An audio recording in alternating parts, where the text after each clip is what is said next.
Bonjour à toutes et à tous, ravi de vous retrouver pour Paris Direct à la une de l'actualité de ce mardi. Une trêve entre l'Ukraine et la Russie pourrait-elle être conclue dans les prochaines semaines? Et ce matin, les sirènes ont retenti dans toute l'Ukraine pendant plusieurs heures. L'armée ukrainienne annonce avoir intercepté 6 missiles de croisière russes.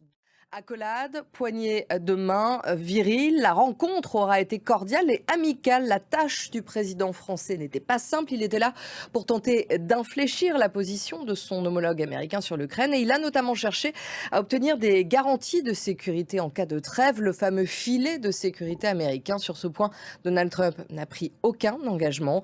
Les deux hommes ont été en revanche, on dit, espérer la mise en place d'une trêve d'ici quelques semaines, une paix qui ne doit pas signifier la capitulation de l'Ukraine pour Emmanuel Macron. Écoutez les deux dirigeants. Anne Corpé, bonjour. Bonjour Pauline. Alors on vient d'entendre Emmanuel Macron, il parle d'avancées notamment substantielles sur l'Ukraine après sa rencontre d'hier avec Donald Trump. Les présidents français et américains ont donné une conférence de presse après leur entretien à la Maison-Blanche. Cette conférence de presse, on peut dire qu'elle laisse une impression plutôt mitigée. Oui, le président français a parlé effectivement d'échanges extrêmement fructueux. Alors, en parallèle de ces discussions et signe du rapprochement de ces derniers jours entre Washington et Moscou, à l'ONU, hier, les États-Unis et la Russie ont voté contre deux résolutions adoptées par l'Assemblée générale, des résolutions dans lesquelles le soutien à l'Ukraine et à son intégrité territoriale ont été réaffirmés. Les États-Unis, qui ont de leur côté soumis à l'Assemblée une résolution concurrente, elle a été adoptée, mais elle ne condamne pas Moscou dans ce conflit. L'Europe s'est abstenue, donc comment est-ce qu'on va l'interpréter? Les Européens ont été incapables d'affirmer leur position.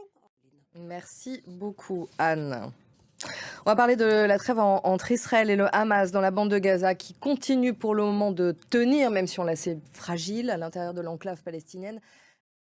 Et en France, le procès de Joël Le Squarnec débuté hier se poursuit. L'homme est accusé d'avoir commis des viols et des agressions sexuelles. Et le pape François est toujours dans un état critique, mais le Vatican annonce qu'il s'est bien reposé cette nuit. Voilà pour l'essentiel de l'actualité dans Paris Direct.